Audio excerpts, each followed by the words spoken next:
Today we'll be covering 4 tips for bequest marketing. Bequests or estate gifts or giving through wills or giving at time of passing, whatever you want to call it, why does this even matter? Well, we know that it's a significant chunk of the current philanthropic revenue. It's almost 10% these days. And as the baby boomers over the next 30 years pass on their tens of trillions of dollars, it's so much money. In fact, it's being named the great wealth transfer. It's the most money that's ever been moved down through generations in human history, and it's all going somewhere. And if we're smart about it, hopefully all of it's not directed towards the government, and some of it flows towards the missions that we support through our nonprofits. So we're going to talk about how to be prepared for the great wealth transfer and the easy things you can do just to be set up to accept planned gifts and make sure people know that it's part of your program. So tip number 1, and the first thing that I would do, is just to normalize legacy giving. There's a few things you can do here that make it super easy. Just mention planned gifts. And when we say planned gifts, we mean any gifts at time of death. So this could be charitable remainder trust, it could be charitable gift annuities, but we really want to focus on bequests, which is just a cash amount, a percentage, or an amount left over in an estate and someone's done kind of handling their affairs. It's the easiest and cleanest because it's just assets that are liquid, straight to the charity's bottom line, and there's no complicated vehicles. There's a bunch of planned giving vehicles. We have a different video that covers all of those, but today we're talking about the simplest and best for the charity, which is just a plain bequest. And what we want to do in our planned giving is just mention that we have it. There's a few places we can do this. In all of our gift communication for your appeal letters, anything that goes out via email, newsletter, a place on your website, just talk about the fact that yes, you accept planned gifts. Yes, you're a 501c3. Yes, people can leave something in their will to you.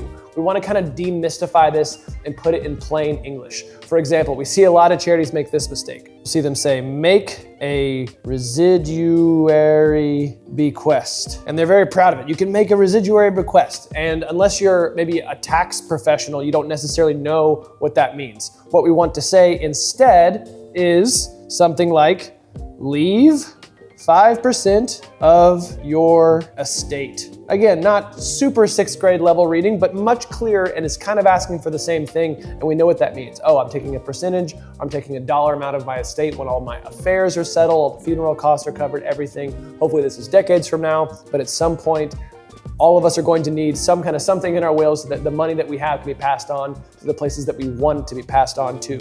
And we just want to have language here. So even in your email signature, you can put, hey, do we owe you another thank you? Let us know if you've put us in your will and we can recognize you while you're with us, et cetera, et cetera. But we just want to talk about the conversation. Death is already kind of a topic that we don't like to discuss, and wills and estate planning is complicated. So our job is to sort of demystify it, normalize it, and make it comfortable as part of the conversation. So you don't have to do any asking just off the bat. Just start to include language about bequests in all of your fundraising materials. Number 2, kind of along the same lines, is educate and become the guide. For free or basically no money, very little investment, your nonprofit can become kind of the hub for planned giving information. And your attitude can be, hey, you don't have to leave anything into your estate to us, but if you'd like to leave something in your estate to some charity, here are some resources you can get access to learn more about it. Here's some things that are complex about it that you can learn more about. Here's a way to simplify it so that the process is less complicated and you understand it as kind of the everyday person. And if you can become that hub without even asking, you'll end up picking up planned gifts and you get the surprise call from the lawyer so-and-so saying, hey, so-and-so passed away and they've left $10,000 or $50,000 in their estate to your charity. And of course, we don't wish this upon anybody, but again, 10, 20, 30 years from now, none of us are going to take it with us. And as the baby boomers kind of pass on this wealth, we want to make sure that we're trying to capture as much of that as we can and keep as much out of Uncle Sam's pocket as we can. So we want to do that by becoming this educational kind of hub and guide for people. Here's some simple steps that you can do. A planned giving landing page, just with some simple FAQs. If you don't know what FAQs to use, you can just ask ChatGPT, hey, make me a list of 10 most common questions people have about their estates and bequests and leaving things in a will to charity, and also make the answers to those, and you can just copy paste that, edit it a little bit, put it on your website, and just have resources of like, hey, if you want to do something in your estate, here are some basic pieces, some easy information about this. You can write short articles, or you can have planned giving professionals like estate attorneys or lawyers write short articles that demystify one term, saying, hey, do you know what a charitable remainder trust is? Let me tell you in plain 6th grade language, and I'm gonna write one paragraph, and you could attach that to your monthly newsletter. Lots of things you can do that just, hey, we're just gonna be a resource. You don't have to think about us and your estate giving plans right now, but if you want information, we're just gonna be this free hub of information so that when you do wanna have a conversation, you think of us first, and it's an easy transition into talking about it. Just kind of writing those easy little articles, demystifying things, quick definitions. Some of our clients even put on seminars and webinars for their constituents and their donors as well. The last thing you can try if you'd like are to offer downloadables or guides. Again, you want to make these free. You definitely don't want to try to charge for these. This is not a money-making scheme, but if your nonprofit has, hey, here's Estate Giving 101, and there's some information about how to give to your charity, but again, your message is, you can give to us if you want. We really just want you to have the best decision-making power so that you can make this an informed decision. Plan giving is very complicated. It doesn't have to be. Here are the basics that you should know, and here's how you can get access to this info. And if you want to give at some point, we are ready. Here's how you can start the conversation with us as well. Again, just kind of keeping it front of mind. You don't have to solicit plan gifts as aggressively as you do cash gifts. You can, especially with some of your close supporters, but just keeping it as part of the conversation around your donors, around your projects is usually enough, and becoming a hub for education is a huge part of that. Hey, thanks for checking out our video. If you're getting value out of this but would like something more personalized, you can book 30 minutes with one of our experts to see if you qualify for our support services. Link below in the description.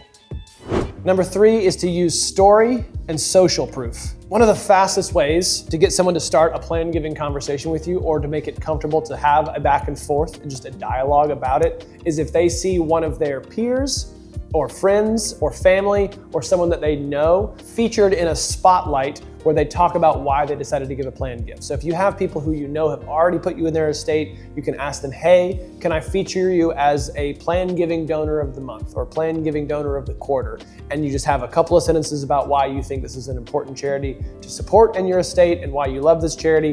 And we'll put your photo and that little paragraph and a little bit more information up there, and we can share that on social media, on newsletters, on our mailings, on our annual report, just kind of putting it top of mind so that you can see people that you know. And if I'm a community member, I might see someone that I know in that publication of whatever means it is and say, oh my gosh, I understand why this person might want to give in their estate. I know that it's actually possible for me to give in their estate. I didn't realize such and such charity even accepted planned gifts or estate gifts, but now I can have that conversation. So using that social proof and having someone tell a story about why it's important, so much more important than kind of building out the mechanics. You do want to have the mechanics and the education and materials everywhere, but the best way to market something is to show someone who's like them utilizing that product or being a part of a certain process, and this is an easy way to do that. Bonus tip here, the average age to make a will, your first will, is 45, younger than you'd think. So you think, oh, wills are just for, those old people in their 80s and 90s and 100s. They're just the people who are thinking about death all the time. It's like, not necessarily. The average is brought quite a bit further down by people who are getting married for the first time or the second time, having kids go to college, changing their life insurance policy. All these kind of big life events may trigger someone to make a will, and they're starting probably earlier than you think. So if you think, oh, we just need to target these people who have of a certain age range, the senior discount type, not necessarily true. We can really start a lot younger with our marketing and focus on even the millennials are starting to age into this class of making wills as well. So capturing early and just making the conversation comfortable. Okay, final tip, and this is a great way to get more people to sign up for your program: honor and recognize legacy donors now. So best time to thank a donor always is while they're with us. We don't want to say, well, they've decided to give a planned gift, so we're going to wait until they're passing to thank them. It's a much better situation to thank someone while they're with us and while we can celebrate them and everybody is in the room together. So what we want to try to do is that people who have said that they've committed to a legacy gift, we don't have to talk about amount. We don't have to say, oh, they've left $1.5 million in our estate. No, it's just yes or no. It's binary. Is our charity in your estate or not? It is yes or it is no. Very, very simple. And we can just publish an alphabetized list of past, present, and future donors. And you can even have an annual event where you gather and have people celebrate. People can bring a +1. They can learn about your legacy program, but really just making your program very visible by honoring those who've already committed to giving some type of legacy gift. So to summarize, if you have done nothing with legacy giving and trying to market bequests for the first time, visibility, just make your program known. Simplicity, demystify, and make plan giving feel and seem easy. You can just give people the basics so they have a better understanding. And of course, consistency. Just doing a little bit of information, both from education and recognition and all the different pieces. You can spend a little bit of time over a long period of time will pay way more dividends than trying to go all in and saying, we're gonna do a big legacy campaign this year. We're gonna spend half our time trying to get planned gifts. That may be fine. It probably is a little bit too much.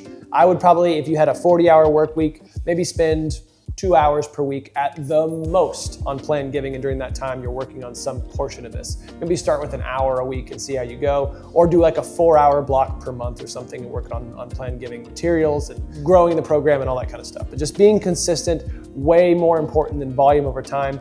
If you do those things, you should start to see planned gifts. And maybe we won't see that money in the next 5-10 years. We hope that people live long, healthy lives, of course, but the missions that we care about, the ones that we want to last for decades, this is by far the best way to tackle that. Hopefully some of those planned giving tips were helpful, and if you'd like additional information on how to set up a planned giving program specifically, we have some great blogs and information over on our website, so you can head to pridephilanthropy.com. And if you'd like additional help in having one of our team actually set this up for you, you can click on that Let's Chat button, and you can chat with one of our experts to see if we can help directly. Thanks so much for watching, and we'll see you in the next video.